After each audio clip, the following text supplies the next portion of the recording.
Hey, what's up, everyone? My name's Lionel, and I'm your host for LT Productions, and you are watching I Watch You Watch. We are covering the Real Housewives of Miami. This is the reunion. I'm going to give you parts one and two. Part three is playing tonight. I will get that out shortly to you. I didn't even think I would get this to you, but I had extra time to do something for today. Um, Beverly Hills was last night. I might do that tonight, or you'll get that next week. Not for sure at the moment. But I appreciate everyone for coming to my channel. Please like, comment, and subscribe. And you can share this video. All right, so here we go. Of course, there's a lot to discuss. Um, I think I'll start with the fashions. Um, the ones that stood out a lot for me. A lot of them were really pretty. Larsa, I liked hers. Lisa was basic. Adriana was another one that was really good and it stood out. I did like Gertie's dress. Alexia's was basic. Um, Kiki, well, Julia, I didn't like it. I didn't like it. Kiki, she looked okay. Marisol, I did like hers. It was pretty nice. Her hair was kind of jacked up a little bit. I think a lot probably it was frizzing up or something. I don't know. Ladies, you know a little bit better as to what was going on. Overall, most of the ladies looked really well. They stayed within the theme, which was, I guess, the Mexican style, and I liked it. They get on a lot of topics. I'm going to start with. I'm trying to see who was the least person. The least person thus far. Well, we can always talk about it. I don't want to start there. I must talk about Alexia. We got through some of her package. Of course, we got on the subject of Todd, why he didn't want anyone at his home, all this good stuff, which is about Adriana. Larsa revealed later on that there was more to it than just it being about Adriana. Kind of would have wanted them to expound on that. But I think because of comments, I do remember Todd said that he wanted the ladies to get together and to be at a better place. But at the same token, after all the stuff that Adriana was saying last year after the reunion, it was kind of hard. Like, why would you want to deal with that type of woman again? I remember her being in the press talking about, I think it was transphobic or homophobic stuff. I can't remember entirely what it was, but I do remember it was a hot topic on social media. Excuse me. But I just need to know when Adriana's going to call out her bestie's wife about her transphobic remarks. That she's not said no, not just once, but twice. Let's talk about that. Especially someone that's within the community. Let's talk about that. She got on the subject of about thinking that we're broke. She's like, well, one minute y'all said that I'm so rich, I'm always bragging, and now I'm poor. So she brought her lease just to prove all that stuff was just not necessary to me. Alexia, who cares? If anybody's talking about anyone's lease, I think that that's totally wrong. I would sue whoever is going around spreading your business if it's true or not. My opinion. They talked a little bit about Frankie. He's very independent. It's to the point where Frankie's hasn't been communicating for a couple hours, and then she talks with. She'll call Frankie and say, hey, where you at? Like he's with Peter. I think Peter right now needs to be more responsible and just tell Frankie, hey, call mom. Just let him know that you made it. So, but anyways, I'm glad that he's in a productive place. She cried a little bit about that. And don't want to put a socket wrench in everything that's going on, but if Alexia had moved forward, Frankie could have been in a better place. All he needed was just for you to let go. But I'm glad that you did let go. All right, so we get in a little bit of Lisa. We find out that the divorce is still not final. Lenny is taking her back and forth to court and being very petty, saying that she's stealing certain things from the Star Island home that she moved out of, plants and forks and knives and paintings and stuff like that. He's quite crazy instead of just letting go. Narcissists want to snuff you out of the world once they know that you have rejected them. Um, I have no clue what she's going to do, what he's going to do. It's quite crazy. Um, the children finally know that Uncle Joey is not the gay uncle. I didn't know he was a gay uncle, but okay. I don't even know why Lisa would even start that mess. Of course, there is a requirement from Lisa that even though she's building this home, she can't get married because that guy can't stay there. And Lisa's like, I'm far from ever, from not ever, but from getting married. We're good, and that's good for Lisa. They talk a little bit about her attitude and how she decided to treat each other, treat people within the group. Of course, she's giving the I've had to fight my whole life type of attitude. You know how I feel now about Lisa.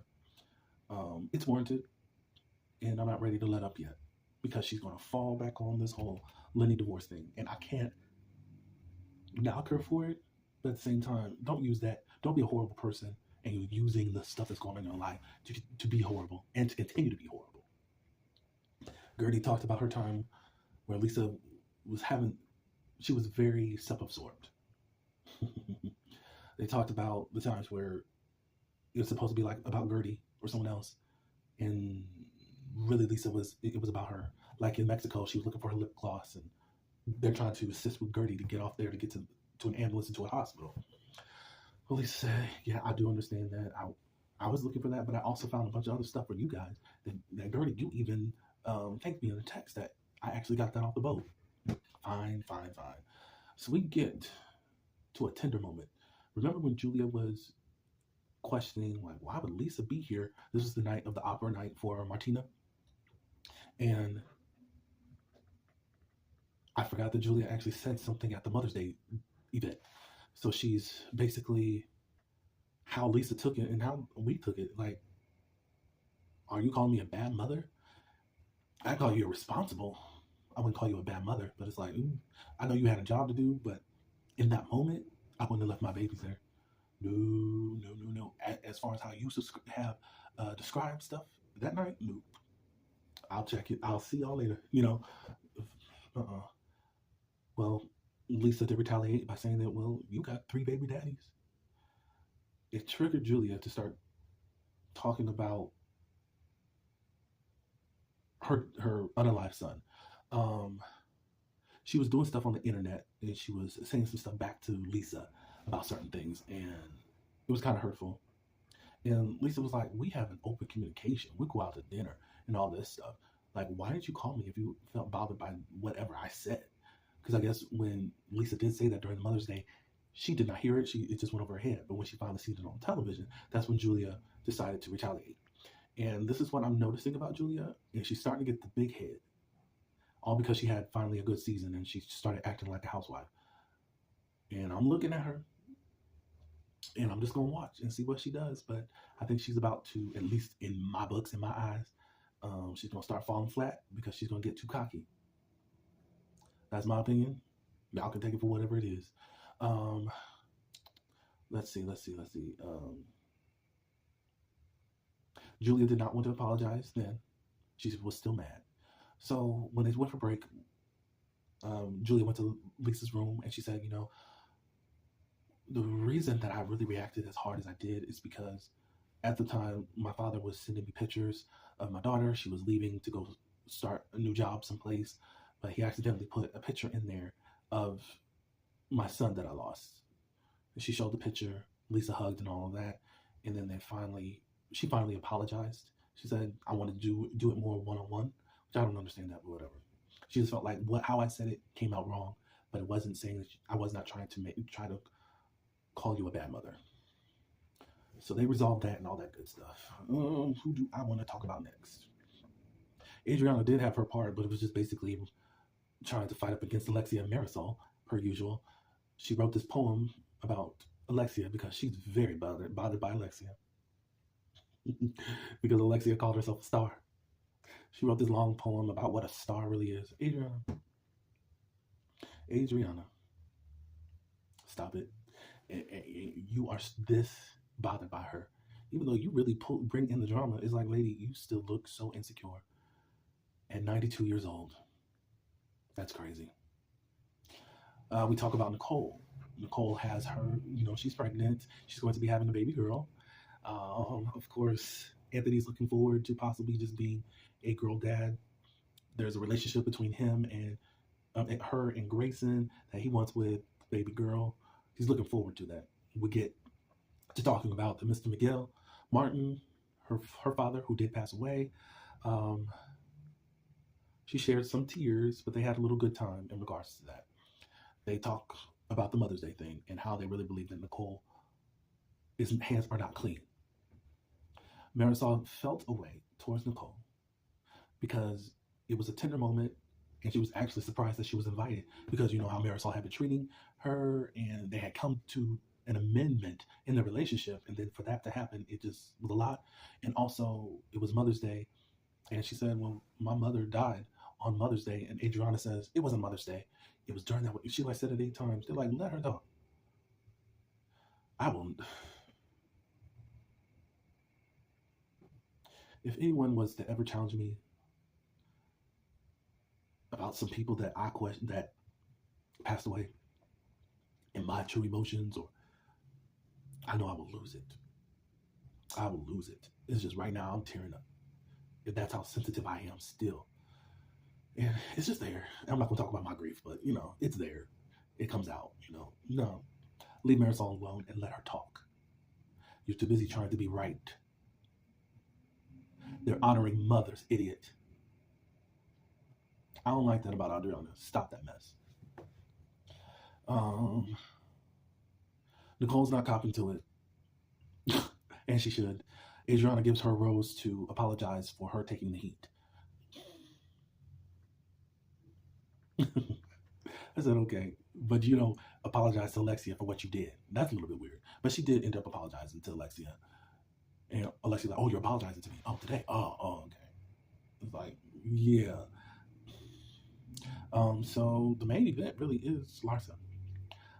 They're really trying to figure out, well, they were talking about sex life. Well, before then, she shows the promise ring. They've been looking at diamonds, I guess, for possibly a wedding ring. And she's selling her condo to live into a bigger place with Marcus. And she said that she needs a bigger closet space. And he also has a bunch of Jordans, all that good stuff. Marcus was giving his commentary as far as when they're coming at Larsa. At least he's saying it back there. At least he's saying it back there and not to the women's faces. I will re-examine how I actually feel about Marcus saying or getting involved in women's business if he starts having his own commentary in front of the faces or getting into fights and stuff. But I did send out a tweet like, y'all didn't have a problem when Anthony was saying what he wanted to say about Larsa. And he's made more than one comment about her. So let's be fair and let's stop playing around. Y'all are biased when it comes to Larsa. And let Nicole do what she want to do. As the fan favorite, I expect when the fan favorite does anything, y'all are not going to Glock her. And that's just that. Alexia gets in on this whole, she's the only one that doesn't lie. And Larsa's like, what are you talking about? That's hurtful for you to try to say that. Like, what? How are you just going to say that you just don't lie? You do lie. Like, and then Andy asks her, who is lying? Who do you think is a liar? Adriana, Larsa, Marisol, she's forgets a bunch of stuff. So basically, she lying. Everyone else basically said is telling the truth. Okay. But somehow they got in. I don't get this. For some reason, Gertie, I know why she's got it hard for her. But it's like, some things I'm with it with Gertie, and other things I'm not, even during this reunion. Like, lady, stop. So there was a story that Alexia told, I guess, Nicole and Gertie about how Larsa is. It's like she'll hold something against you or bribe you to have her back. And if not, she'll go to the press about stuff that she knows. There was something that was happening at Todd and Alexia's wedding where there was a bunch of people that were doing drugs at her wedding. And somehow they're saying that she was trying to bribe her to get Alexia to have her back no matter what. And Alexia didn't say the same thing. She said that Larsa says, I'm a good friend. I could go and to the press and tell them this, that about, the drugs or whatever. Somehow it got tied into her holding it over people's heads to make sure that they aren't in allegiance with her. And I don't get that. Nobody else has confirmed it outside of Nicole and Gertie. What y'all think about that? What do y'all think about that? Am I tripping? Because I'm not seeing the same thing. I think there's a lot of times where Larsa will be like, I am a good friend. I could do this and that to you, but I don't. That's how Larsa is. That's how she speaks a lot of times. Like, I could be mean if I really wanted to. So don't act like I am. Let's see. Larsa and Lexia, they fight backstage and all this good stuff. And as far as Larsa's concerned, don't try to call me out to be a liar when you do stuff too. All this stuff, it's hurtful, blah, blah, blah, blah, blah. I love you, blah, blah, blah, blah. So they got into another argument backstage. It was interesting. Gertie's doing her thing. I think Gertie ended up saying that Larsa has made what she was going through worse. I don't think that you can put that on her, Gertie. Of course, y'all eating that up as far as fans, but you can't put that on Larsa like that. You decided to stress yourself out and to be on this show. And I know you wanted to show the world what was going on with you. I really get that and totally understand that. But let's put things in perspective. The most Larsa did, which is not good at all, is that she told people about it. So for you to put that blame on her, I don't accept it. So they're going back and forth, all this good stuff. I think that we'll get the next segment where Gertie's still going in. Y'all loving it. I still think that Larsa should get her the lashings for telling Gertie's business and breaking a promise. I do. There's some things that I don't find right as far as what Gertie's doing. But that's all I do have. Parts 1 and 2 has been eventful, and I really don't like Bravo right now and how they are treating Miami. Put them back on Peacock because y'all have disrespected them a lot. Let me know how you feel about that. And let me know how you feel about the first 2 episodes of the reunion. I think we wrap up on tonight. But I do appreciate everyone for coming to my channel. Please like again this video, subscribe, and share your thoughts below. On to the next one. Peace.